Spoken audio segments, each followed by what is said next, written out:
नमस्कार। आइए आज हम इस वीडियो के माध्यम से एड ग्रेड अभ्यास पुस्तिका विषय हिंदी। देखिए, इस प्रकार से हमें यह भाषा भारती की जो एड ग्रेड अभ्यास पुस्तिका है हमें इस कक्षा के लिए प्रदान की गई है। आप देख सकते हैं इस प्रकार से हमें यह न्यू एड ग्रेड अभ्यास पुस्तिका प्रदान की गई है। इस अभ्यास पुस्तिका में सभी पाठों के लिए प्रश्न दिए गए हैं। इन प्रश्नों के आंसर हम आसानी से हिंदी की पाठ्यपुस्तक से खोजकर लिख सकते हैं। तो आइए देखते हैं पाठ 9 रंबो और कल्लो। इस पाठ के सभी प्रश्नों के आंसर हम आसानी से इस प्रकार से पूर्ण कर सकते हैं। देखिए, यदि आप इसी प्रकार से इसके आगे के अन्य पाठों के संपूर्ण हल आप समझना चाहते हैं तो आप हमारे इस चैनल से जुड़े रहिए और इस चैनल को सब्सक्राइब अवश्य कर लें। साथ ही बेल आइकन को प्रेस ज़रूर कर लें ताकि आने वाले नए वीडियो सबसे पहले आप तक पहुँचते रहेंगे। तो आइए देखते हैं पाठ 9 रंबो और कल्लो। इसके देखिए, इस प्रकार से आप यहाँ जो निर्देश दिए गए हैं पूर्व की तैयारी इसका आप अध्ययन कर सकते हैं। योजक चिन्ह के बारे में दिया गया है। देखिए इस प्रकार से कि योजक चिन्ह क्या है। इसके बाद देखिए प्रश्नों के आंसर दिए गए हैं।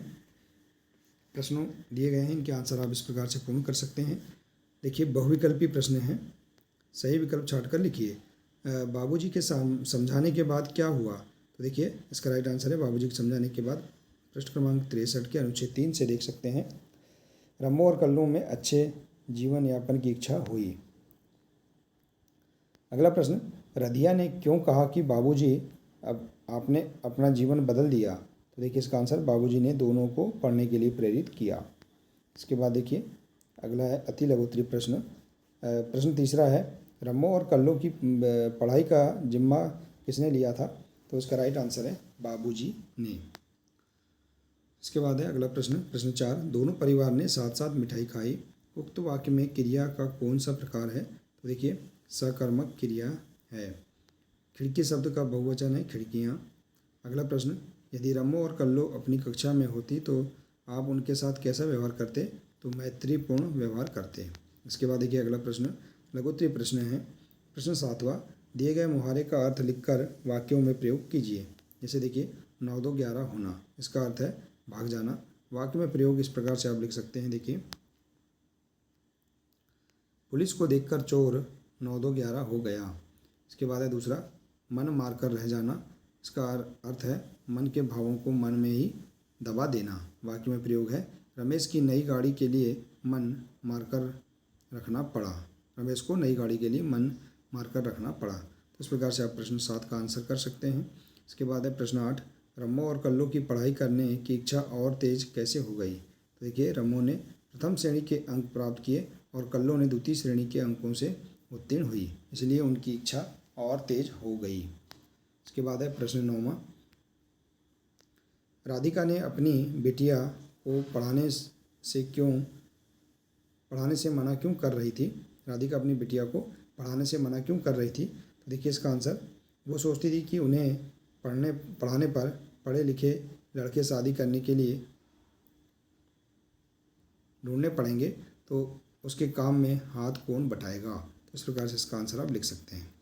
अगला है अकर्मक क्रिया वाले 2 वाक्य लिखिए। उदाहरण जैसे दिया है रमा जाती है, इसी प्रकार से 2 वाक्य हैं। दिनेश गाता है, वह जाता है। तो इस प्रकार से हम अकर्मक क्रिया वाले वाक्य लिख सकते हैं। इसके बाद है सकर्मक क्रिया वाले 2 वाक्य लिखिए और वाक्य में क्रिया कर्म शब्द को रेखांकित कीजिए।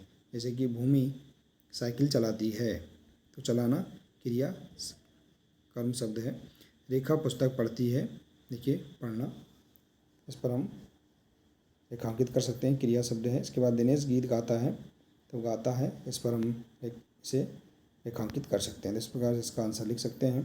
प्रश्न 12वां, निम्नलिखित वाक्यों को सकर्मक क्रिया वाले वाक्य में बदलिए। जैसे देखिए वाक्य है उसने देखा, तो उसने शेर देखा। मोहन पढ़ता है, मोहन पुस्तक पढ़ता है।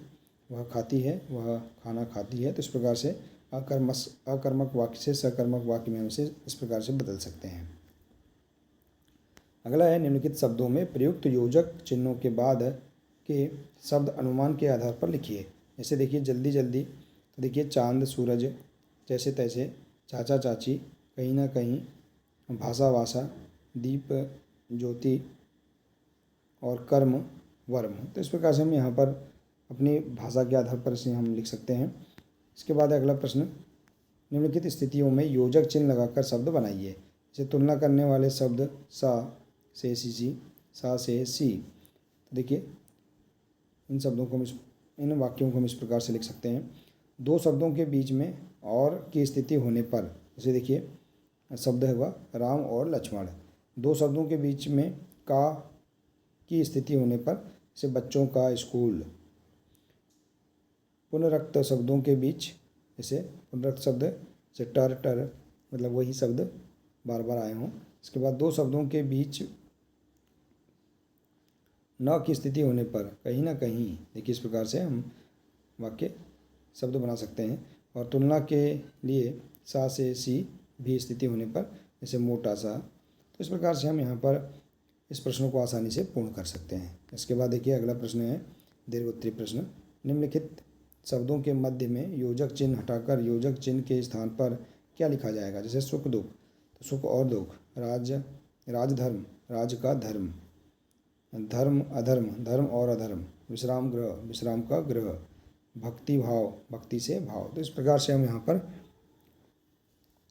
इस प्रश्न को भी पूर्ण कर सकते हैं। इसके बाद देखिए अगला प्रश्न है 16 नंबर का। दिए गए वाक्यों के प्रकारों का एक एक उदाहरण लिखिए। जैसे आज्ञावाचक का उदाहरण है तुम पढ़ने जाओ, या तुम पुस्तक खोलो, तुम स्कूल जाओ, ये आज्ञावाचक वाक्य हैं। इसके बाद है विस्मयादिबोधक वाक्य, हे राम तुमने ऐसा क्या किया। तो इस प्रकार से हम यहाँ पर विस्मयादिबोधक वाक्य लिख सकते हैं। इसके बाद इच्छावाचक वाक्य, भगवान तुम्हें दीर्घ आयु करे, ये इच्छावाचक वाक्य हैं। इसके बाद है प्रश्नवाचक वाक्य, क्या तुम स्कूल आओगे, या क्या तुम स्कूल जाओगे, क्या तुम खाना खाओगे। इस प्रकार के हम प्रश्नवाचक वाक्य बना सकते हैं। तो इस प्रकार से हम यहाँ पर इस क्वेश्चन को भी पूर्ण कर सकते हैं। इसके बाद है अगला प्रश्न 17वां। आपके अनुसार पढ़ना लिखना क्यों जरूरी है। तो देखिए इसका आंसर पाठ 9 के स्वतंत्र अभिव्यक्ति से। आज के समय में पढ़ना लिखना बहुत ज़रूरी है, जैसे कि जीवित रहने के लिए भोजन, सर्दी गर्मी बरसात धूप आदि से बचने के लिए घर तथा तन ढकने के लिए कपड़ा जरूरी है, उतना ही अधिक पढ़ाई महत्वपूर्ण है। बिना पढ़े लिखे लोगों को समाज स्वीकार नहीं करता है। तो इस प्रकार से आप इसका भी आंसर लिख सकते हैं। इसके बाद देखिए अगला प्रश्न है निस्वार्थ भाव से सेवा करने के क्या क्या लाभ होंगे, अपने विचार लिखिए। तो देखिए निस्वार्थ भाव से सेवा करने से हमारा जीवन सार्थक हो जाता है, हमें आत्मसंतुष्टि मिलती है। निस्वार्थ भाव से सेवा करने पर जीवन में स्वतः ही लोग अपने होने लगते हैं और अपने पराये का अंतर ही खत्म हो जाता है। तो इस प्रकार से हम इसका आंसर भी लिख सकते हैं। तो देखिए इस प्रकार से हम यहाँ पर इस पाठ के सभी 18वें प्रश्नों के आंसर हम आसानी से हिंदी की पाठ्य पुस्तक से खोज कर हम इस प्रकार से पूर्ण कर सकते हैं। आशा है कि आपको इन सभी प्रश्नों के आंसर समझ में आ गए होंगे, इस पाठ का संपूर्ण हल समझ में आ गया होगा। देखिए यदि जानकारी अच्छी लगी हो तो प्लीज़ इसे अधिक से अधिक शेयर करें, वीडियो को लाइक करें और इसी प्रकार से इसके आगे के अन्य पाठों के संपूर्ण हल समझने के लिए आप हमारे इस चैनल से जुड़े रहिए और इस चैनल को सब्सक्राइब अवश्य कर लें। मिलते हैं इसी प्रकार से अगले नए वीडियो के साथ। नमस्कार।